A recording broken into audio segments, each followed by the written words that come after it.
Assalamualaikum warahmatullahi wabarakatuh. Kami dari kelompok K akan mempresentasikan tentang pengaruh penggunaan musik sebagai stimulus terhadap efektivitas belajar mahasiswa. Berikut anggota kelompok kami. Akan saya Simiona dengan NRP terakhir 035. Saya Rehan Andriana dengan NRP terakhir 038. Saya Kanaya Siva Akela dengan NRP terakhir 018. Saya Odresita Naya Zalik dengan NRP terakhir 015.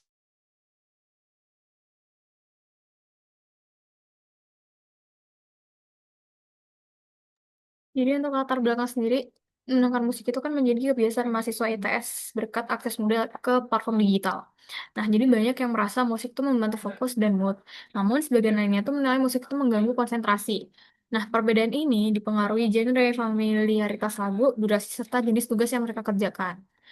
Mahasiswa ITS itu memiliki tugas yang beragam, sehingga kebutuhan kognitifnya ini berbeda dan respon terhadap musik pun bervariasi. Penelitian ini tuh dilakukan untuk mengetahui bagaimana musik mempengaruhi efektivitas belajar mahasiswa ITS dan memahami pola kebiasaannya dalam belajar menggunakan musik.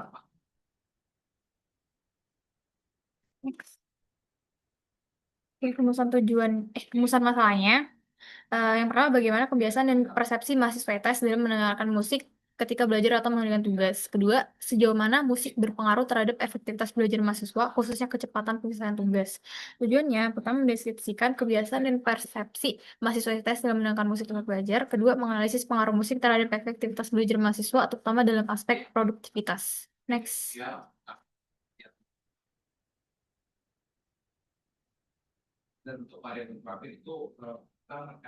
Ya, untuk batasan dan asumsi, yang pertama untuk populasi responden, penelitian ini hanya berfokus pada mahasiswa aktif Institut Teknologi 10 November yang berasal dari berbagai fakultas. Kedua, untuk metode pengumpulan data, penelitian ini tuh menggunakan data yang dikumpulkan melalui Google Form, sehingga hasil penelitian bergantung pada keakuratan dan kejujuran responden. Yang ketiga, ruang lingkup analisis. Penelitian ini membatasi analisis pada hubungan antara aktivitas mendengarkan musik dengan efektivitas belajar mahasiswa tanpa membahas faktor eksternal lain seperti kondisi lingkungan belajar, tingkat stres, ataupun metode pembelajaran. Yang terakhir, keempat, jenis tugas akademik. Penelitian ini hanya mempertimbangkan jenis tugas yang umum dikerjakan mahasiswa ITS seperti tugas hitungan, pemrograman, pengerjaan laporan, dan desain sesuai dengan variabel penelitian.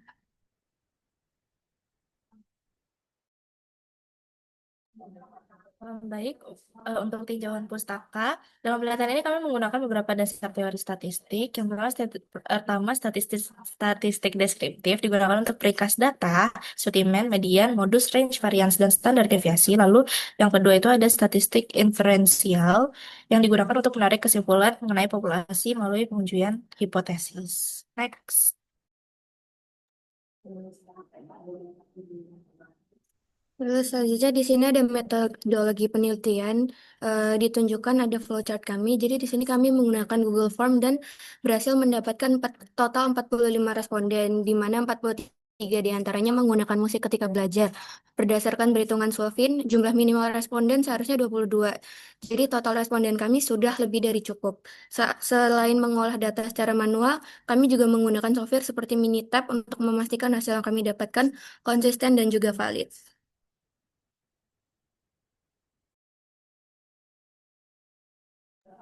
Kemudian untuk teknik sampling dari kelompok kami sendiri, sebelumnya seperti yang sudah dijelaskan, kami menggunakan Google Form untuk mencari dan rekapan data, di mana rekapan data yang kami dapatkan adalah sebanyak 45 responden dari mahasiswa S1 ITS, di mana total seluruh mahasiswa S1 ITS yang sedang aktif pada saat ini adalah 18.747. Dua responden yang kami teliti tidak menggunakan musik, sehingga kami hanya menggunakan 43 responden. Untuk perhitungan sampelnya sendiri, kami menggunakan rumus Lovin dengan rumus berikut, N sama dengan N besar dibagi 1 plus N E kuadrat, yang pada akhirnya dengan hasil 22 responden.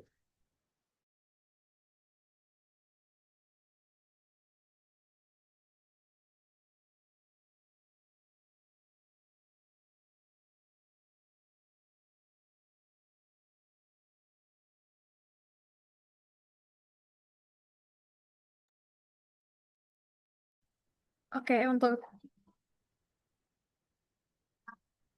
jadi untuk teknik sampling, Kualitas data itu penting untuk memastikan hasil penelitian akurat dan dapat dipercaya. Jadi pada penelitian ini, data dikumpulkan melalui Google Form untuk mahasiswa ITS, kemudian diperiksa kelengkapan, keakuratan, konsistensi, dan potensi duplikasi. Untuk akurasi sendiri, data itu harus mencerminkan kondisi nyata terkait kebiasaan dengan musik dan aktivitas belajar. Relevansi, pertanyaan disusun sesuai eh, tujuan penelitian, representation, responden berasal dari berbagai fakultas, lalu accessibility, data mudah diperoleh melalui Google Form, completeness, tidak ada jawaban kosong, correctness, validasi dilakukan untuk memastikan data logis dan bebas duplikasi, representation, responden dianggap mewakili mahasiswa ITS, konsistensi, format, dan pola diperiksa agar tidak. Next.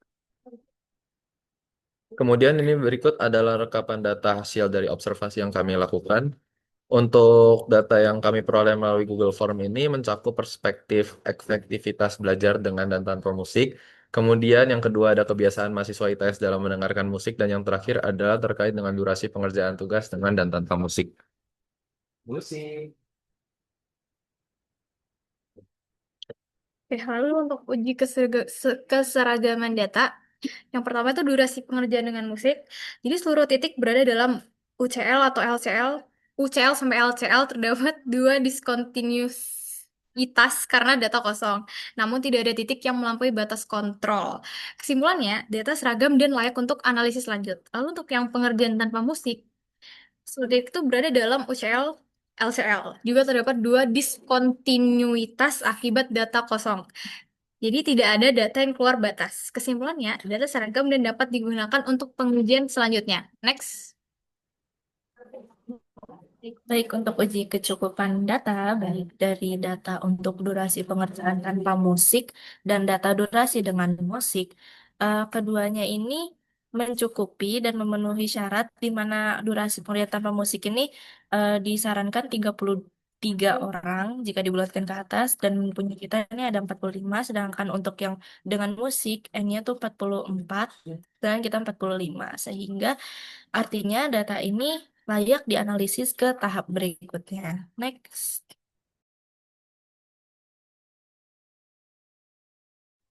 Kemudian di sini ada uji normalitas. Uji ini tuh dilakukan untuk mengecek apakah data mengikuti distribusi normal menggunakan metode Kolmogorov-Smirnov. Jadi kalau data yang kita bisa pakai uji parametrik, kalau tidak normal kita bisa pakai uji non parametrik. Uji dilakukan di Minitab dengan kriteria p-value lebih dari 0,5 berarti normal.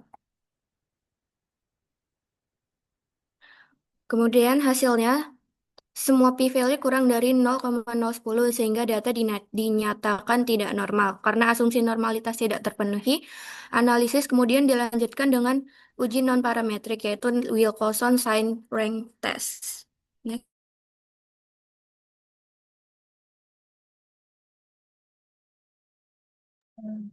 Baik, berikut untuk statistik deskriptif untuk durasi tanpa musik. Dari sini kita bisa tahu bahwa jika durasinya tanpa musik mengerjakannya itu sekitar 53,49 menit dengan range jaraknya itu 20 menit dan nilai tengahnya itu adalah 60, kemudian nilai terbanyak itu orang mengerjakan tanpa musik itu berdurasi 60 menit dan dengan varian 57,59 menit dan standar deviasi sekitar 7,5 menit. Next.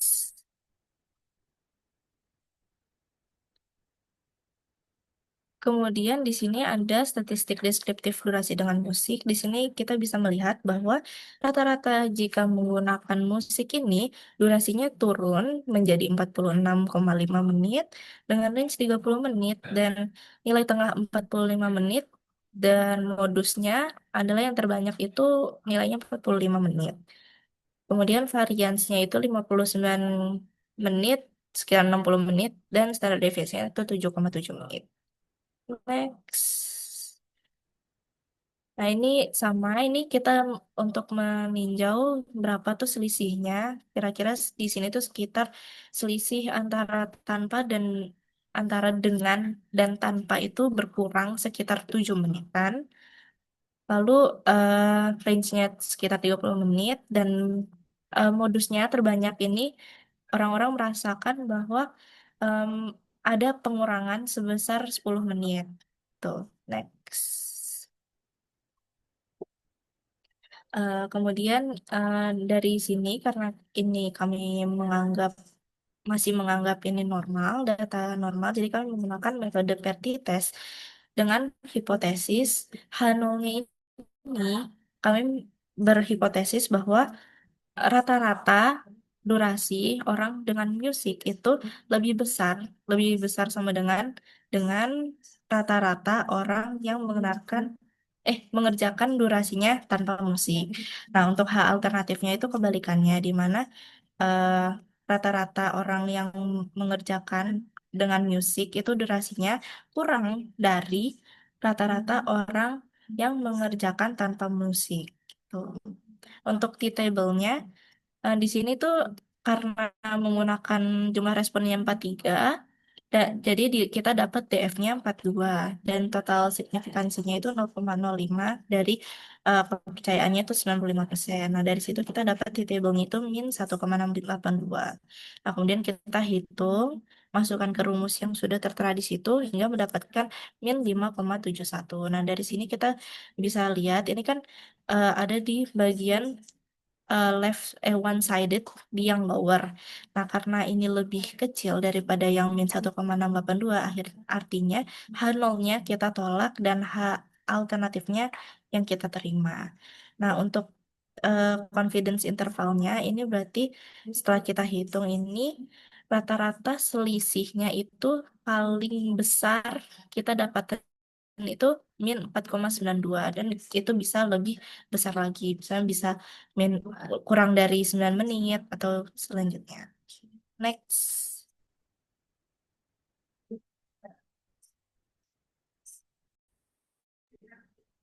Kemudian ada pengolahan data software. Nah, pada tahap ini tuh kami menggunakan Minitab untuk menghitung statistik deskriptif dan melakukan uji perbandingan. Software juga menghasilkan grafik seperti histogram dan box plot agar data lebih mudah untuk diinterpretasikan. Lalu di sini ada hasil uji Wilcoxonnya. Jadi hasil uji Wilcoxonnya itu menunjukkan p-value kurang dari 0,05 musik dan dengan musik. Artinya musik itu memberikan pengaruh nyata terhadap waktu pengerjaan tugas. Kemudian di sini ada box plot durasi. Jadi box plot itu menunjukkan median durasi tanpa musik lebih tinggi dibandingkan.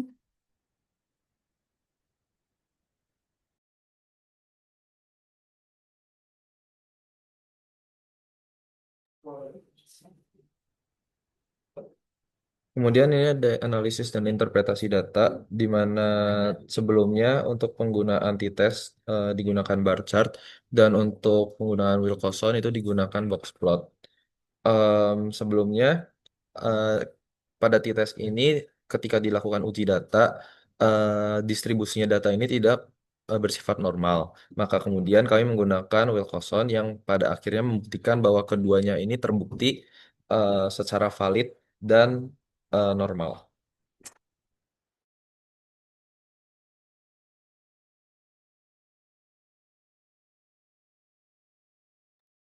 Kemudian di sini ada kesimpulan. Jadi kesimpulan dari hasil analisis deskriptif sampai inferensial tuh musik terbukti bahwa dia tuh mempercepat pengerjaan tugas. Kemudian mengurangi waktu pengerjaan sekitar 5 sampai 10 menit pada sebagian besar responden dan juga responden juga merasa fokus lebih meningkat dan distraksi berkurang. Lalu ada saran. Saran untuk penelitian berikutnya adalah variabel musik sebaiknya tuh diperinci lagi, misalnya genre, tempo, lirik, dan mood music. Setiap karakter musik bisa memberi efek yang berbeda. Kemudian jumlah responden bisa ditambah agar hasil semakin representatif.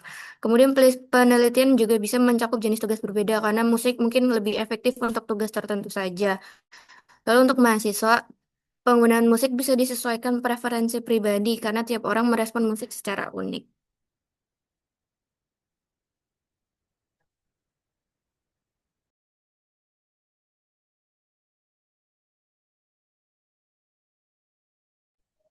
Jadi sekian presentasi dari kelompok kami. Mohon maaf bila ada salah kata.